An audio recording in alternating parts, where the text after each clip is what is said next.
Breaking news చూస్తున్నాం. నేడు railway కోడూరుకు జనసేన త్రిసభ్య కమిటీ వెళ్లనుంది. ఎమ్మెల్యే అరవ శ్రీధర్ వీణ అంశంపైన కమిటీ విచారణ జరపనుంది. ఇక రైల్వే కోడూరులోని రాజ్ రెసిడెన్సీలో కమిటీ విచారణ చేయనుంది. పలువురు నేతలు కార్యకర్తలను కమిటీ విచారించనుంది. విచారణకు హాజరు కావాలని అరవ శ్రీధర్ని ఇప్పటికే కమిటీ ఆదేశించింది. తనపై వచ్చిన అభియోగాలపైన అరవ శ్రీధర్ వివరణ ఇవ్వనున్నారు. హర్షవీణ కూడా కమిటీ ముందు హాజరయ్యే అవకాశం ఉంది.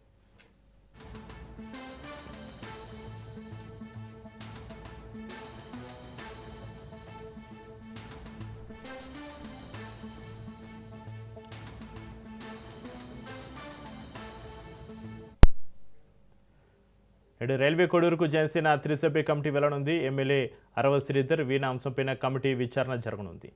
రైల్వే కోడూరులోని రాజ్ రెసిడెన్సీలో కమిటీ విచారణ చేయనుంది. పలువురు నేతలు కార్యకర్తలను కమిటీ విచారించనుంది. విచారణకు హాజరు కావాలని అరవ శ్రీధర్ని ఇప్పటికే కమిటీ ఆదేశించింది. తనపై వచ్చిన అభియోగాలపైన అరవ శ్రీధర్ వివరణ ఇవ్వనున్నారు. ఇక హర్షవీణ కూడా కమిటీ ముందు హాజరయ్యే అవకాశం ఉంది.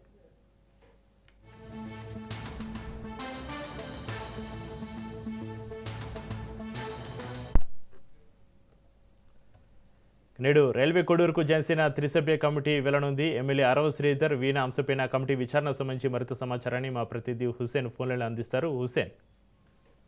Okay, thank you Chakri. ఉమ్మడి కడప జిల్లా ప్రస్తుతం ఉన్నటువంటి తిరుపతి జిల్లా రైల్వే కోడూరులో జరిగినటువంటి లైంగిక వ్యవహారానికి సంబంధించి ఇవాళ అంటే స్థానికంగా ఉంటున్నటువంటి ఎమ్మెల్యే అరవ శ్రీధర్ కు వ్యవహారానికి సంబంధించినటువంటి ఈ వ్యవహారంలో జనసేన పార్టీకి చెందినటువంటి త్రిసభ్య కమిటీ ఇవాళ రైల్వే కోడూరుకు చేరుకునేటువంటి అవకాశం ఉంది. మరికొద్ది సేపట్లోనే అంటే 11-11:30 గంటల ప్రాంతంలో ఈ త్రిసభ్య కమిటీతో కూడినటువంటి సభ్యులు ఇక్కడికి వచ్చేటువంటి అవకాశం ఉంది. ఇప్పటికే స్థానికంగా ఉంటున్నటువంటి నేతలు జనసేన పార్టీకి సంబంధించినటువంటి నేతలు అన్ని రకాల ఏర్పాట్లు కూడా స్థానికంగా ఉంటున్నటువంటి రాజ్ కన్వెన్షన్ లో ఏర్పాటు చేయడం జరిగింది. అయితే ఈ వ్యవహారంలో ముఖ్యంగా అరవ శ్రీధర్ వ్యవహార శైలి పార్టీని అప్రతిష్ట పాలు చేసిందనే చెప్పుకోవచ్చు. ఎందుకంటే స్థానికంగా ఉంటున్నటువంటి ఈ అంటే పంచాయతీ కార్యదర్శిగా అంటే పంచాయతీ కార్యాలయంలో జూనియర్ అసిస్టెంట్ గా విధులు నిర్వహిస్తున్నటువంటి హర్షవీణ అనేటువంటి వివాహిత మహిళతో ఈ అరవ శ్రీధర్ నెరిపినటువంటి లైంగిక సంబంధాలు సంచలనం రేపాయి. 2 తెలుగు రాష్ట్రాల్లో కూడా ఈ వ్యవహారము జనసేన పార్టీని అటు బహిరంగంగా అంటే రచ్చకెక్కినటువంటి పరిస్థితులు ఉన్నాయి. ఈ సందర్భంలోనే జనసేనాని అయినటువంటి డిప్యూటీ సీఎం పవన్ కళ్యాణ్ తీవ్రంగా అంటే కోపోద్రిక్తులయ్యారు. నిన్న చూసిన ఘటనలు అంటే జనరల్ బాడీ మీటింగ్ లో జరిగినటువంటి సంఘటనలు బట్టి చూస్తే కనుక పవన్ కళ్యాణ్ ఈ ఇష్యూ పైన చాలా సీరియస్ అయినట్లుగా కూడా తెలుస్తుంది. అక్కడే ఉంటున్నటువంటి అంటే మీటింగ్ లో పాల్గొన్నటువంటి ముఖ్యమైనటువంటి పార్టీ మంత్రి అయినటువంటి నాదెండ్ల మనోహర్ కు ఈ వ్యవహారంలో ఏదో ఒక విషయాన్ని తేల్చేయాలని దీన్ని నాంచుకుంటూ పోతే పరిస్థితి అంటే వైసీపీ శ్రేణులకు మరిన్ని అస్త్రాలు కూడా అందించినట్లు అవుతుంది. కాబట్టి ఈ వ్యవహారాన్ని ముగింపు పలకాలి. కాబట్టి నివేదికను వెంటనే తెప్పించాలని కూడా ఆదేశించారు పవన్ కళ్యాణ్. అయితే ఇప్పటికే పార్టీ క్రమశిక్షణ సంఘము కమిటీ సభ్యులైనటువంటి ఈ 3 సభ్యులు మరికొద్ది సేపట్లో రైల్వే కోడూరుకు రానున్నారు. ఇక్కడ ఉన్నటువంటి స్థానిక నేతలతో పాటు కార్యకర్తలను కూడా విచారించేటువంటి అవకాశం ఉంది. ఇప్పటికే అరవ శ్రీధర్ పవన్ కళ్యాణ్ ను కలిసేటువంటి ప్రయత్నాలు చేశారు. అయితే పవన్ కళ్యాణ్ కలిసేటువంటి చర్యలు అక్కడ ఉన్నటువంటి పరిస్థితులను బట్టి చూస్తే శ్రీధర్ కలవనట్టే పరిస్థితులు తెలుస్తుంది. అయితే అరవ శ్రీధర్ గత 2-3 రోజులుగా పార్టీకి కానీ తర్వాత పార్టీ నాయకులకు కానీ అందుబాటులో లేకుండా ఉన్నట్లుగా సమాచారం ఉంది. అదేవిధంగా అరవ శ్రీధర్ తల్లి ప్రమీల ఇచ్చినటువంటి ఫిర్యాదు మేరకు కూడా స్థానిక పోలీస్ స్టేషన్ లో కంప్లైంట్ చేయడం జరిగింది. పోలీసులు కూడా ఆమె కోసము గాలింపు చర్యలు చేస్తున్నారు. తిరుపతి ఎస్పీ నేతృత్వంలో 2 బృందాలు ఈమె కోసం గాలింపు చర్యలు చేపడుతున్నాయి. ఇద్దరిని పిలిపించి మాట్లాడేటువంటి అవకాశం కూడా ఉంది. అయితే అరవ శ్రీధర్ ప్రయత్నాలు ఇప్పటికే నెరవేరన్నట్లు కూడా మనకు సమాచారం ఉంది. అయితే హర్షవీణను విచారించే అవకాశం ఉన్నప్పటికీ కూడా ఆమె ప్రస్తుతము అందుబాటులో ఉండేటువంటి పరిస్థితి లేదు. కాబట్టి ఇక్కడికి వచ్చేటువంటి 3 సభ్యులతో పాటు మరికొందరు ముఖ్య నేతలు కూడా స్థానికంగా ఉన్నటువంటి నేతలు తర్వాత కార్యకర్తలతో మాట్లాడి ఒక పూర్తి స్థాయి నివేదికను పార్టీకి సమర్పించే అవకాశం ఉంది. ఖచ్చితంగా ఏది ఏమైనప్పటికీ కూడా అరవ శ్రీధర్ పైన గట్టి చర్యలే తీసుకునేటువంటి అవకాశాలు కనిపిస్తున్నాయి. ఎందుకంటే ఇది అరవ శ్రీధర్ ను ఇప్పటికే అతనిపై చర్యలు తీసుకోమని ఒక త్రిసభ్య కమిటీని ఏర్పాటు చేసి 7 రోజులు ఇవాటితో పూర్తి కానుంది. నివేదిక కూడా పూర్తి చేసి పార్టీకి అందజేసేటువంటి అవకాశం ఉంది. కాబట్టి అరవ శ్రీధర్ పై తప్పకుండా చర్యలు పడితే తప్ప పార్టీ ప్రతిష్టను కాపాడుకోలేమనేటువంటి పరిస్థితుల్లో ఆ జనసేనాని ఉంటున్నారనేటువంటి విషయం తెలుస్తోంది Chakri. Right, thank you Hussain.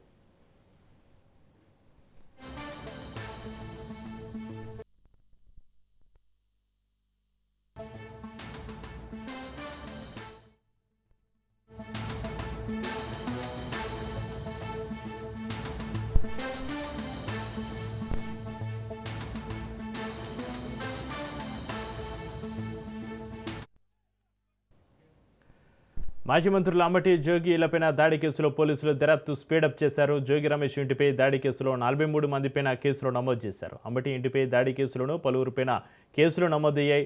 TDP corporator Sriram Prasad పైన కేసు నమోదు చేశారు. అంబటిని కస్టడీ కోరుతూ నల్లపాడు పోలీసులు పిటిషన్ వేశారు. మరోవైపు అంబటి రాంబాబు బెయిల్ పిటిషన్ వేశారు. బెయిల్ కస్టడీ పిటిషన్లపైన కోర్టులో ఇవాళ విచారణ జరగనుంది.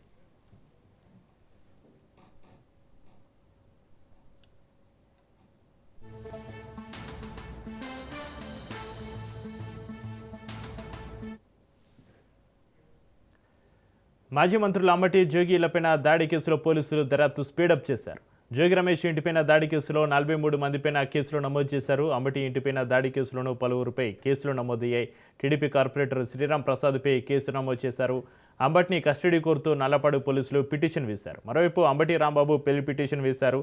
బెయిల్ కస్టడీ పిటిషన్లపైన కోర్టులో ఇవాళ విచారణ జరగనుంది.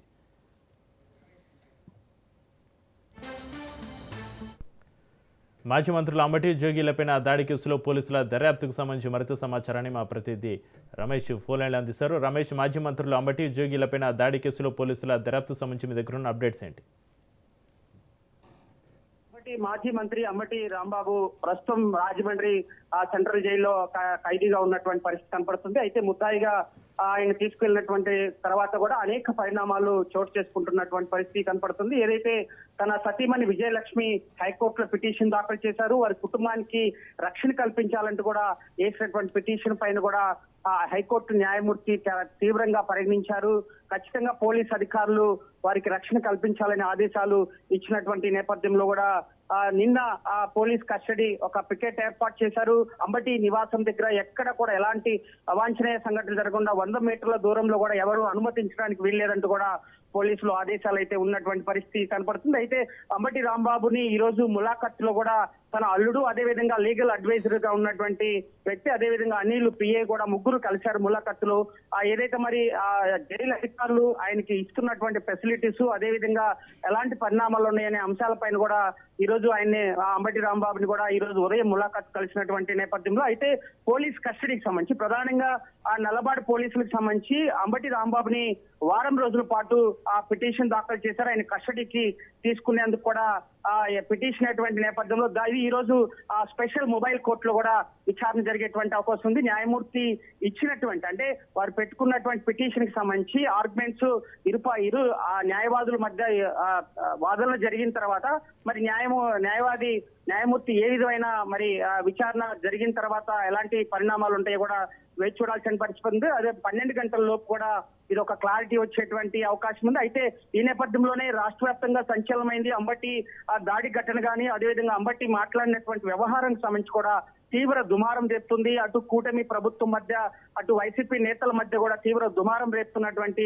నేపథ్యంలో రేపు వైఎస్ జగన్మోహన్ రెడ్డి, మాజీ ముఖ్యమంత్రి వైఎస్ జగన్మోహన్ రెడ్డి రెండు కుటుంబాలు అంటే అంబటి రాంబాబు గుంటూరు నివాసంలో నవభారత నగర్ సంబంధించి కూడా వారి కుటుంబాన్ని పరామర్శించేటువంటి అవకాశం ఉంది. అయితే నిన్న జోగి రమేష్ ఇంటి పైన జరిగినటువంటి దాడి వ్యవహారం కూడా చాలా తీవ్రంగా పరిగణించారు. రాష్ట్ర ముఖ్యమంత్రి ఈ స్థాయిలో దాడులు చేపించడం, అదేవిధంగా ఇదే కల్చర్ మళ్ళీ పునరావృతం అవుతుంది, మా ప్రభుత్వం వచ్చిన తర్వాత పునరావృతం అవుతుందని జగన్ స్ట్రాంగ్ వార్నింగ్ ఇచ్చారు. కూటమి ప్రభుత్వానికి ఇళ్లపై నిప్పు పెట్టడం ఎలాంటి సాంప్రదాయాన్ని నెలకొల్పుతున్నారు. ఇదే సాంప్రదాయం కొనసాగేటువంటి అవకాశం ఉంది. రాజకీయాలకు మంచిది కాదు. ఇప్పటికైనా చంద్రబాబు మారాలంటూ కూడా ఆయన ఒక చురకలైతే వేసినటువంటి పరిస్థితి కనబడుతుంది. అయితే రేపు అంబటి రాంబాబు కుటుంబానికి వారి కుటుంబ సభ్యులను కూడా పరామర్శించేటువంటి అవకాశం ఉంది. అదేవిధంగా జోగి రమేష్ కుటుంబాన్ని కూడా పరామర్శిస్తానని కూడా నిన్న ప్రకటించినటువంటి పరిస్థితి మనకి కనపడుతుంది. ఏదేమైనా కొంత రాష్ట్రంలో జరుగుతున్నటువంటి పరిణామాలకు సంబంధించి కూడా ఎంపీలుగా ఉన్నటువంటి వైసీపీకి సంబంధించినటువంటి ఎంపీలు కూడా కేంద్రం దృష్టికి తీసుకెళ్దామని కూడా ఇప్పటికే హెచ్చరికలు జారీ చేశారు. అయితే కేంద్ర సంబంధించి కూడా హోంశాఖ మంత్రి అమిత్ షాని కూడా కలిసి రాష్ట్ర పరిణామాలకు సంబంధించి వైసీపీ ఇళ్లపైన దాడుల వ్యవహారం కానీ అంబటి నివాసానికి నిప్పు పెట్టేటువంటి వ్యవహారం ఎలాంటి పరిణామాలు చూసుకుంటుందో చూడాల్సినటువంటి పరిస్థితి. ఏదేమైనా విచారణ అనంతరం కూడా కస్టడీకి ఇస్తారా లేదా కస్టడీ పిటిషన్ మరి కొట్టివేస్తారనేది కూడా మధ్యాహ్నం లోపు తెలిసేటువంటి అవకాశం ఉంది. ఏదేమైనా గుంటూరు నగరంలో అంబటి నివాసం దగ్గర కూడా గట్టి భద్రత అయితే ఏర్పాటైతే చేసినటువంటి పరిస్థితి అయితే కనపడుతుంది. Chakri. Right, thank you Ramesh.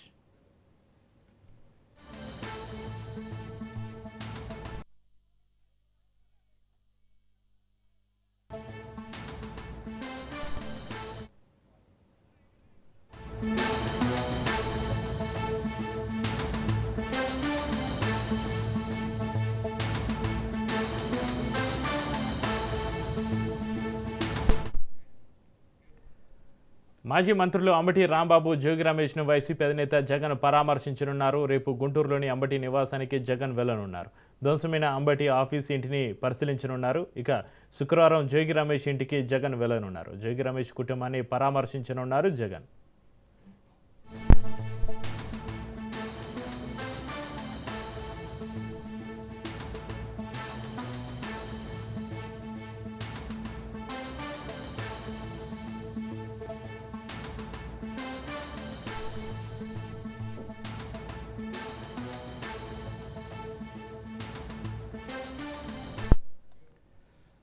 మాజీ మంత్రులు అంబటి రాంబాబు, జోగి రమేష్ను వైసీపీ అధినేత జగన్ పరామర్శించనున్నారు. రేపు గుంటూరులోని అంబటి నివాసానికి జగన్ వెళ్లనున్నారు. ధ్వంసమైన అంబటి ఆఫీసు ఇంటిని పరిశీలించనున్నారు. ఇక శుక్రవారం జోగి రమేష్ ఇంటికి జగన్ వెళ్లనున్నారు. జోగి రమేష్ కుటుంబాన్ని పరామర్శించనున్నారు జగన్.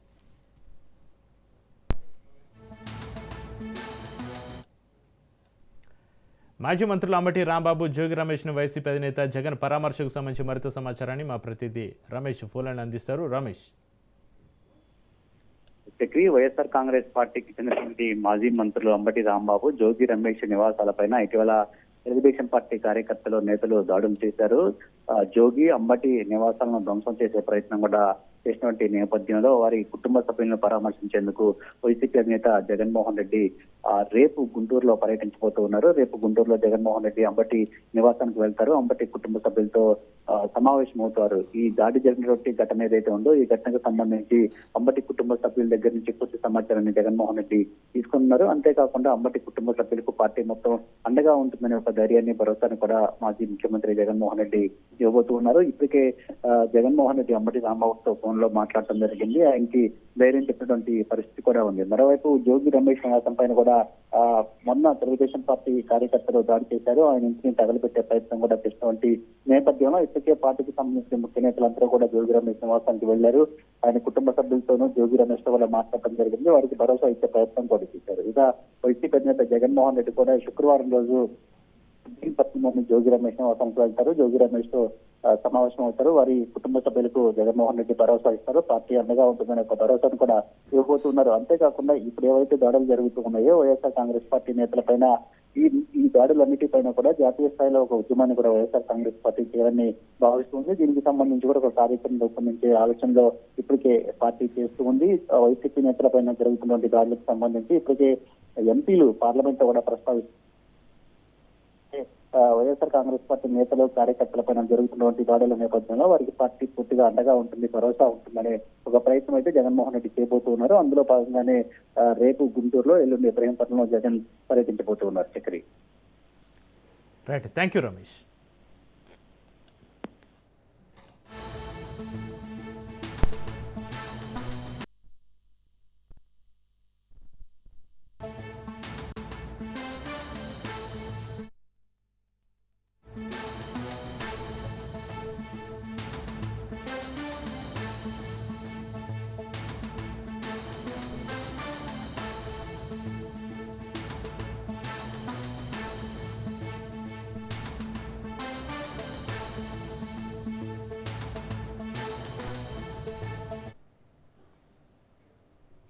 నేడు ఏపీ కేబినెట్ సమావేశం జరగనుంది. సీఎం చంద్రబాబు అధ్యక్షతన ఉదయం 10:30కు కేబినెట్ సమావేశం ప్రారంభం కానుంది.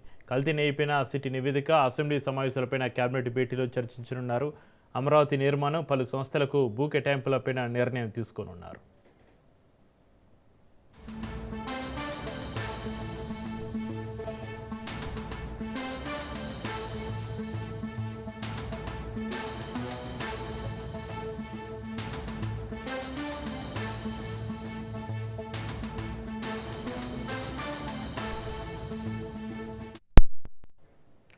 నేడు ఏపీ కేబినెట్ సమావేశం జరగనుంది. సీఎం చంద్రబాబు అధ్యక్షతన ఉదయం 10:30కు కేబినెట్ సమావేశం ప్రారంభం కానుంది. కల్తీ నెయ్యిపై సిటీ నివేదిక, అసెంబ్లీ సమావేశాలపైన కేబినెట్ భేటీలో చర్చించనున్నారు. అమరావతి నిర్మాణం, పలు సంస్థలకు భూ కేటాయింపులపైన నిర్ణయం తీసుకోనున్నారు.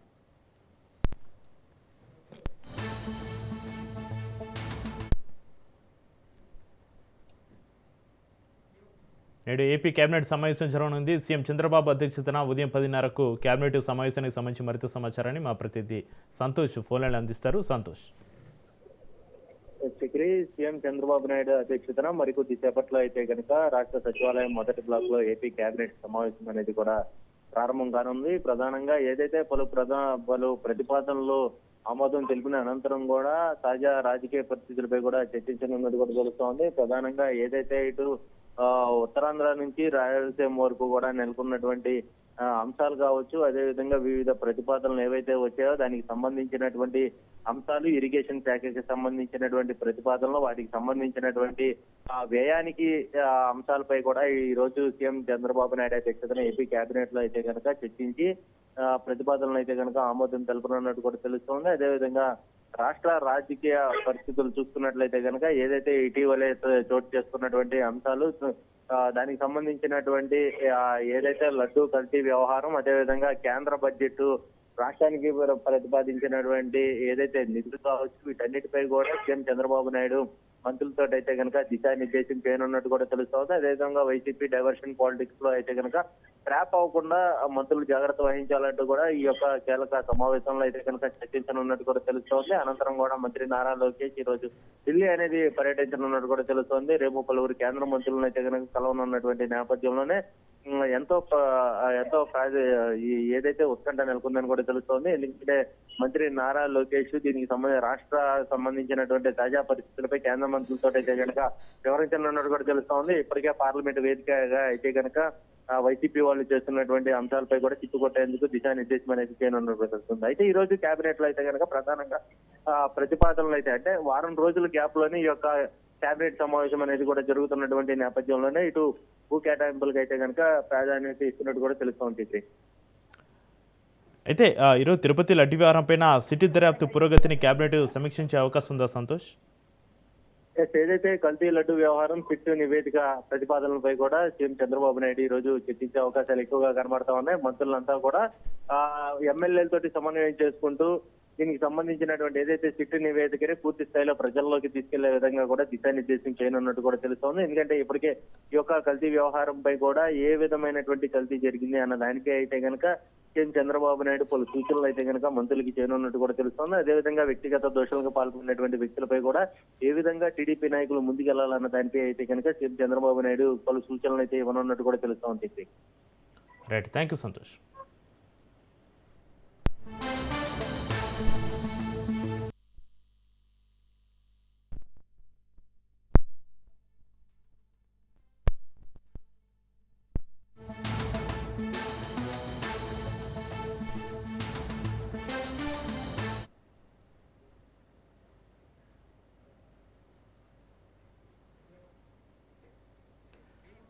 తెలంగాణలో మున్సిపల్ ఎన్నికల హీట్ కొనసాగుతుంది. నేటితో నామినేషన్ల ఉపసంహరణ గడువు ముగినుంది. పోటీలో ఉన్న అభ్యర్థులు గుర్తులపై సాయంత్రానికి క్లారిటీ రానుంది. రెబల్స్ను బుజ్జగించే పనిలో పార్టీల అగ్రనేతలు బిజీగా ఉన్నారు. ఇంకా చాలా చోట్ల టికెట్ల ఖరారులో సస్పెన్స్ కొనసాగుతుంది. ఇవాళ సాయంత్రంతో నామినేషన్ల ఉపసంహరణ గడువు ముగుస్తున్నా ఇంకా చాలా చోట్ల అభ్యర్థులు ఎవరనేది తెలలేదు. క్షేత్రస్థాయిలో బుజ్జగింపుల తంతు ఇంకా కొనసాగుతూనే ఉండడంతో ఆలస్యం అవుతుంది.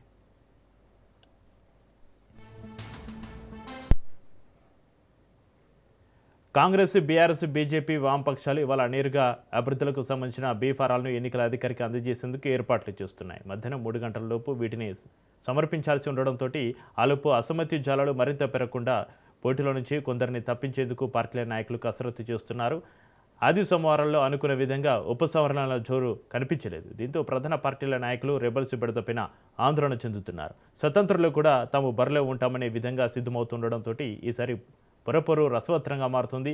కొన్ని చోట్ల అభ్యర్థులకు మాత్రం టికెట్ ఖరారైందని, మీ ప్రచారానికి ఏమీ ప్రాబ్లం లేదని, ప్రచారం చేసుకోవచ్చని పార్టీ పెద్దలు అభ్యర్థులకు నేరుగా ఫోన్లో సమాచారం ఇస్తున్నారు. మరోవైపు 3 ప్రధాన పార్టీల నాయకులు అభ్యర్థుల తరపున ప్రచారాలు కొనసాగిస్తున్నారు.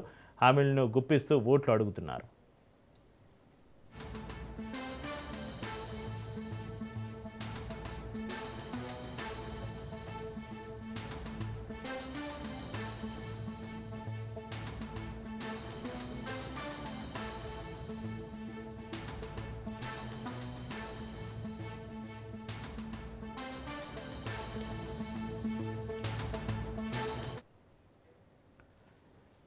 తెలంగాణలో మున్సిపల్ ఎన్నికల హీట్ కొనసాగుతుంది. నేటితోటి నామినేషన్ల ఉపసంహరణ గడువు ముగినుంది. పోటీలో ఉన్న అభ్యర్థులు గుర్తులపైన సాయంత్రానికి క్లారిటీ రానుంది. రెబల్స్ను బుజ్జగించే పనిలో పార్టీల అగ్రనేతలు బిజీగా ఉన్నారు.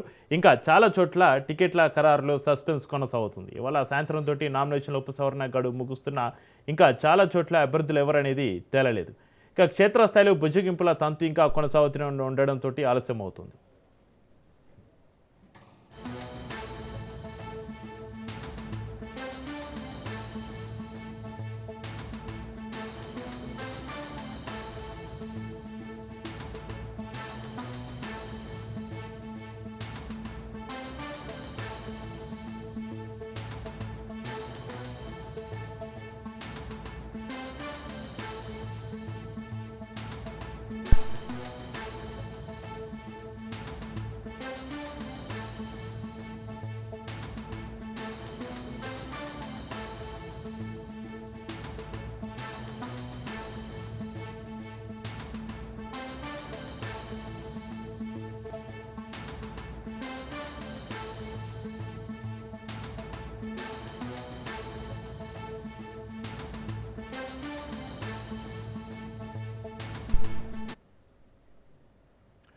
అధికారం ఉంది కదా అని సిటీ నోటీసుల పేరిట వేయించడం అన్యాయమని మేడ్చల్ ఎమ్మెల్యే మల్లారెడ్డి ఆరోపించారు. రాష్ట్రాన్ని దేశంలోనే నెంబర్ 1గా తీర్చిదిద్దిన కేసీఆర్కు సిటీ నోటీసులు ఏంటని ప్రశ్నించారు.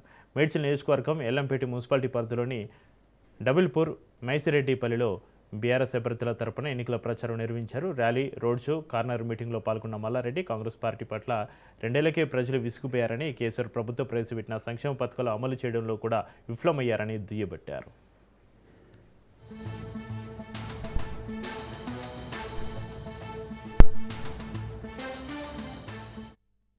ఎంత పెద్ద ఆదరణ, ఏ ఊరికి పోయినా 1000 మంది, ఇలా డబీర్పూర్లో 1000 మంది. అది మాకే అర్థమైతే లేదు. అంటే ప్రజలల్లో అంత కాంగ్రెస్కు వ్యతిరేకత వచ్చింది.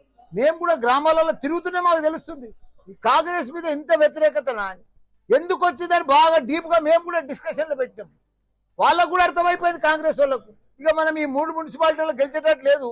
ఇంకా పోతూ పోతూ పోతూ 1 సైడ్ అయ్యేటట్టున్నాయి. 68కి 68 గెలిచేటట్టున్నాం మేము. బీజేపీ లేదు, కాంగ్రెస్ లేదు. ఎందుకంటే ప్రజలలో మేము చూసినాం 10 ఏళ్ళు మా కేసీఆర్ గారు ఒక అద్భుతం చేసిండు. ఇంటింటికి తాగునీరు చేసిండు, సాగునీరు చేసిండు, 24 గంటల కరెంట్ ఇచ్చిండు, నల్ల నీళ్ళు ఇచ్చిండు, రైతు బంధు ఇచ్చిండు, దళిత బంధు ఇచ్చిండు, బీసీ బంధు ఇచ్చిండు. వాళ్ళు ఉన్న బంధులన్నీ బంధు చేసిండ్రు. ఒక్క బంధు కూడా ఇస్తలేరు.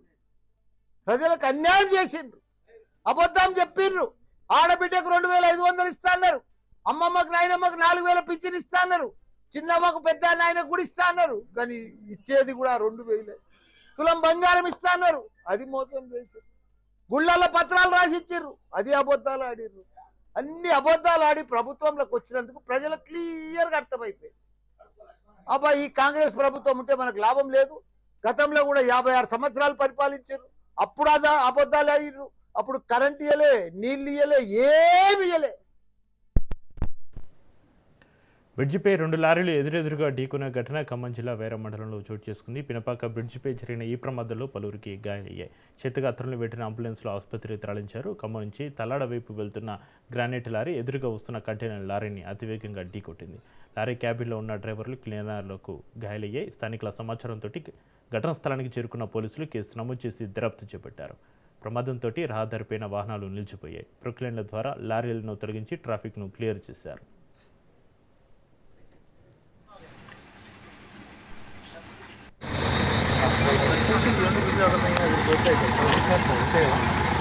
పక్క పోతే పావుగంట